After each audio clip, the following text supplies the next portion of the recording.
We have a couple drives up and down US 395 in California under our belts, so we thought it was about time to share 3 of our favorite spots in the eastern Sierra Nevada with you.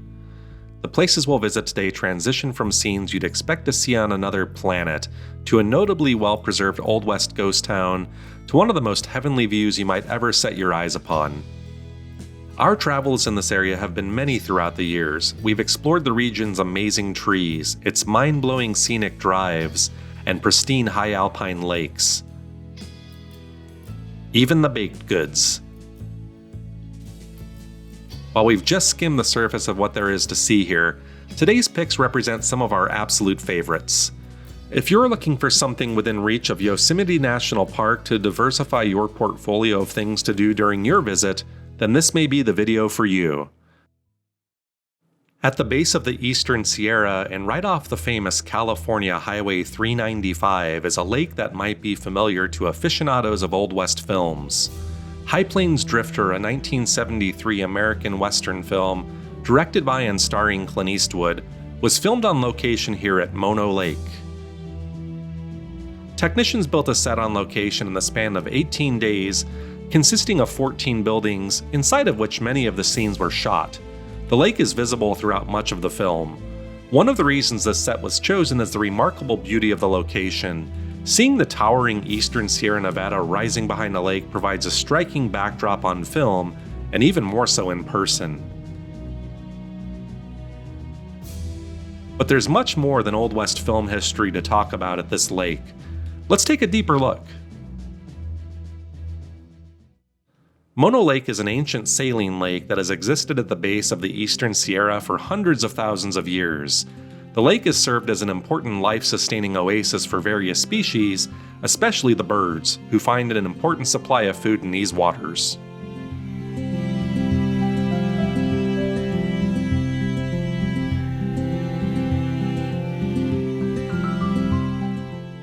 Arguably, the most notable features of the lake are strange rock formations that straddle the shores. Walking around the beach here made us feel like we were inside of an aquarium filled with coral.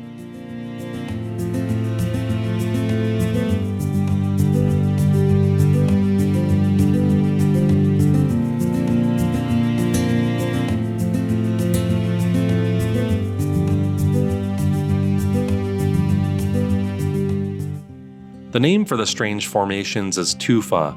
Perhaps one way to think about these odd shapes is as fossilized springs. Over time, fresh water seeps from below ground into the surrounding salt water. The fresh water contains calcium, and the salty water is filled with baking soda-like material known as carbonate. As the two mix, a substance called calcium carbonate is formed, and over time these strange formations arose as the calcium carbonate built up over the centuries. This is such an alien-looking landscape here.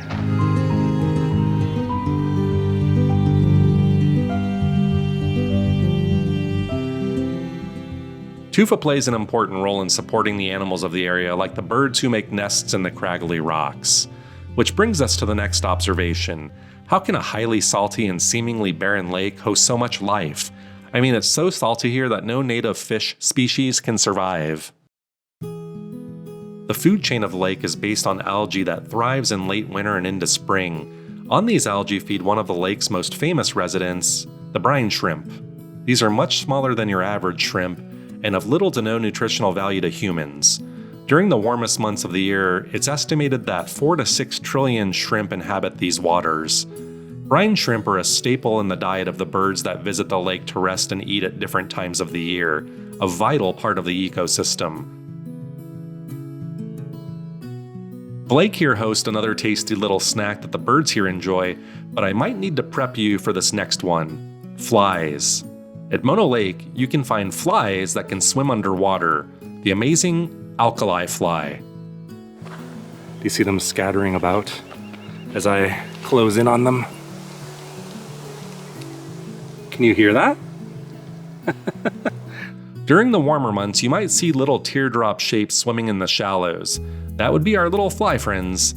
Tiny hairs around the fly's body help to trap a bubble of air around the fly so that it may swim underwater. So in other words, Mono Lake has scuba diving flies.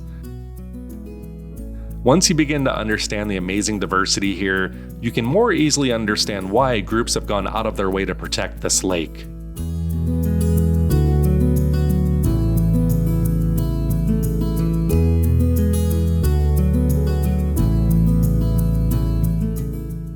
Over the years, the streams that fed into Mono Lake were diverted to Los Angeles to serve the city's growing need for water.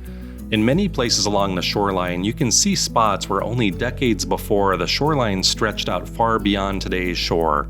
Combined with drought and possibly the effect of changing climate, time will tell if 40 years from now, future visitors will pass a sign marking where we stood in the 2020s. For now, Mono Lake remains a fascinating place to visit and easily ranks as one of our favorite spots to visit in the eastern Sierra Nevada.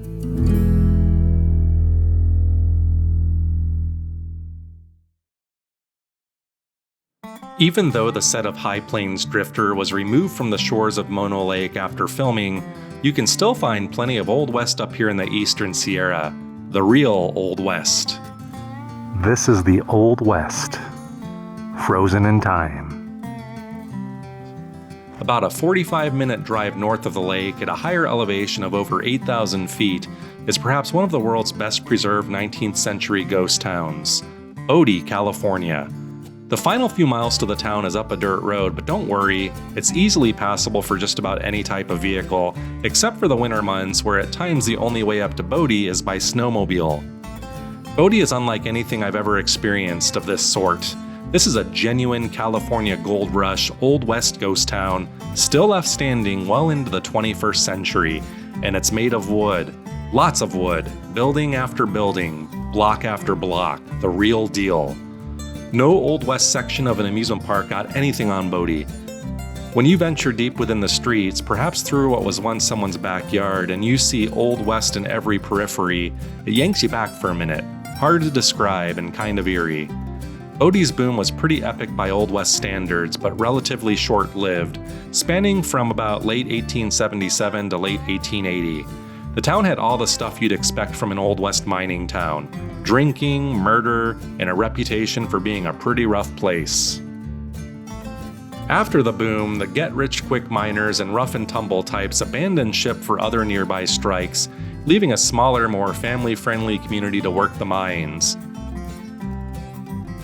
The town saw a revival or two here and there, but by 1915, Bodie was beginning to become described as an official ghost town.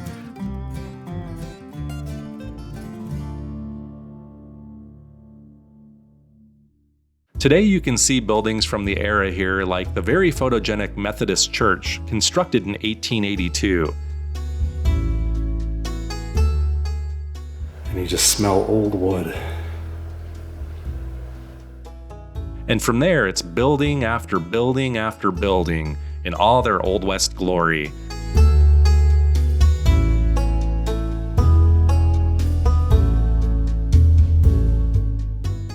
And if admiring the Old West aesthetic of the exteriors of the historic buildings was not enough, much of the history you view remains indoors behind glass, as former residents and businesses left much behind. As you wander the streets, you can play the role of a 19th century window shopper admiring the finest the era has to offer.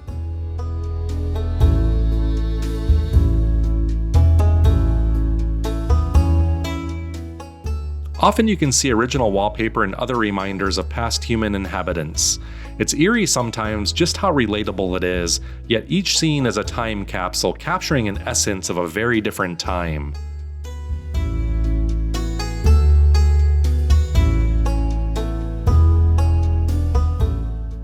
One of the best places to peer through the old glass is through the old schoolhouse, where many items have been left to collect dust.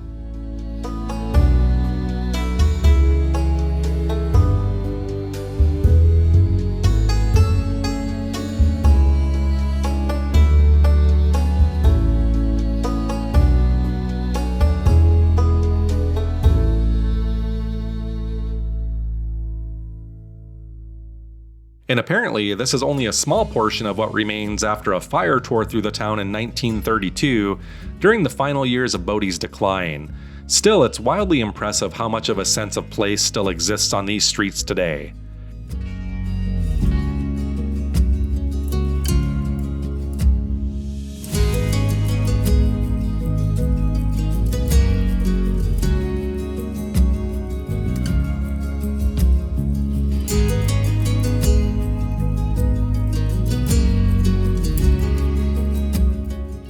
And that's the best way to summarize the overall experience for me.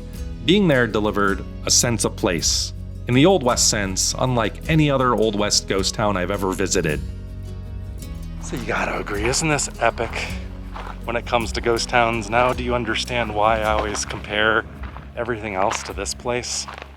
So hopefully by now you're getting why Bodie is such a special place. Perhaps some might even call it a mecca of sorts when it comes to Old West ghost towns.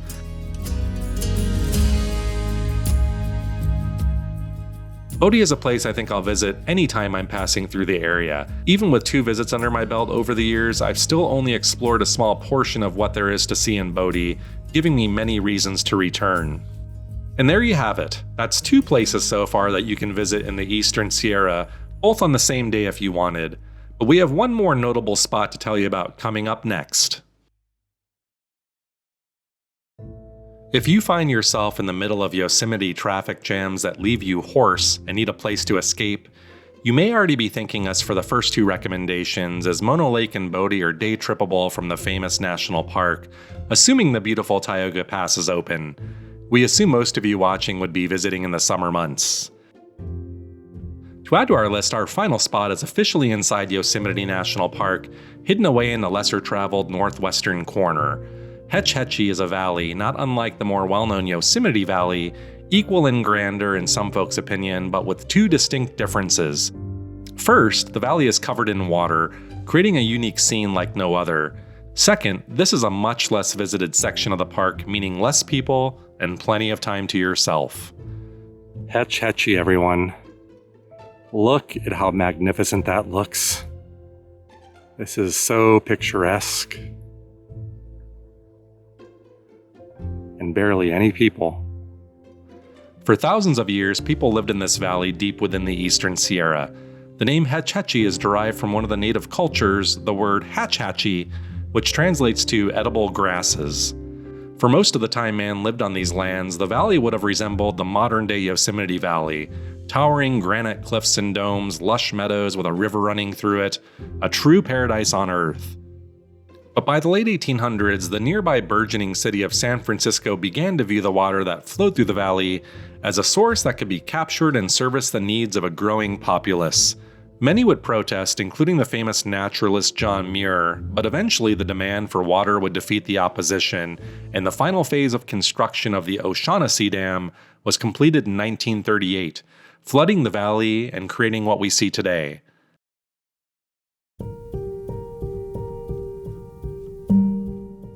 The dam is 430 feet tall, and the reservoir holds 117 billion gallons of drinking water for over 2 million residents of the San Francisco area.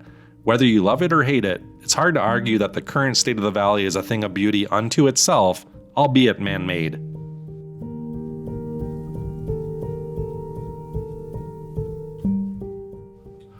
Today, you can hike many miles of trails in this area, but perhaps the most popular and family-friendly is a walk along the shore of the reservoir to a waterfall a couple miles up a moderately challenging trail.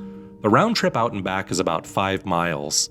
The route begins at the dam, and you could spend time getting some great shots from atop the dam itself. It's one of several highlights of the trail. I mean, this is crazy. Look at that.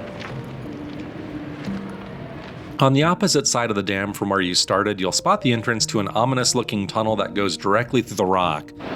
Okay, we're heading towards this tunnel on the other side of the dam, and I have a feeling this is gonna rock. And who doesn't love a cool, shady tunnel? Well, okay, maybe not that one screaming kid over there, but for everyone else, just know it's a welcome sight on the return trip on a hot day. Along the way to the falls, you'll get many amazing views and photo opportunities right off the trail.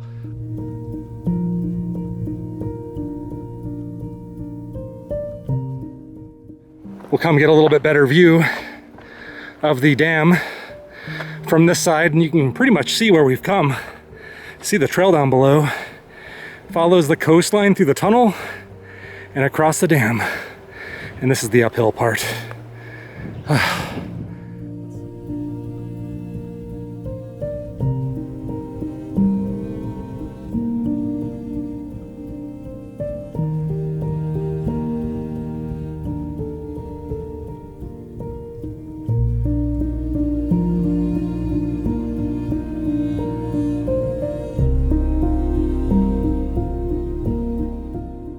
Honestly, my mouth was wide open around almost every twist and turn. Eventually, you'll arrive at the falls. During our July visit, the falls are well past their prime, but it was still an impressive sight to see the water fall from that high up. Plus, as hot as a day as it was, that cool water at the base of the falls was a welcome respite from the heat for many.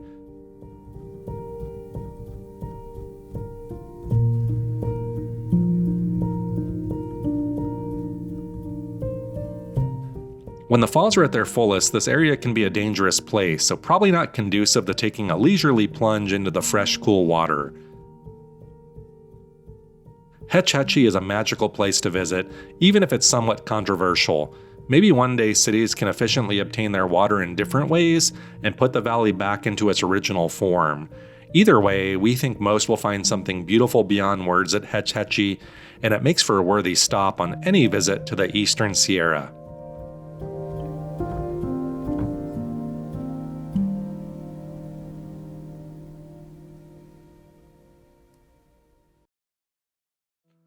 Okay friends, there you have it. Hopefully a little something for everyone. That was 3 of our favorite stops in the Eastern Sierra: Mono Lake, Bodie Ghost Town, and Hetch Hetchy in Yosemite National Park. If you enjoyed learning a bit about these fantastic places, please comment down below and let us know. Don't want to miss out on future content? Then subscribe and turn on notifications as we release new videos every week. If you enjoyed this video, you might want to check out some of our other videos we've made in this area, like our morning we spent in Mammoth Lakes. And that about does it for this episode. We hope you had fun, and we'll see you again on the next one.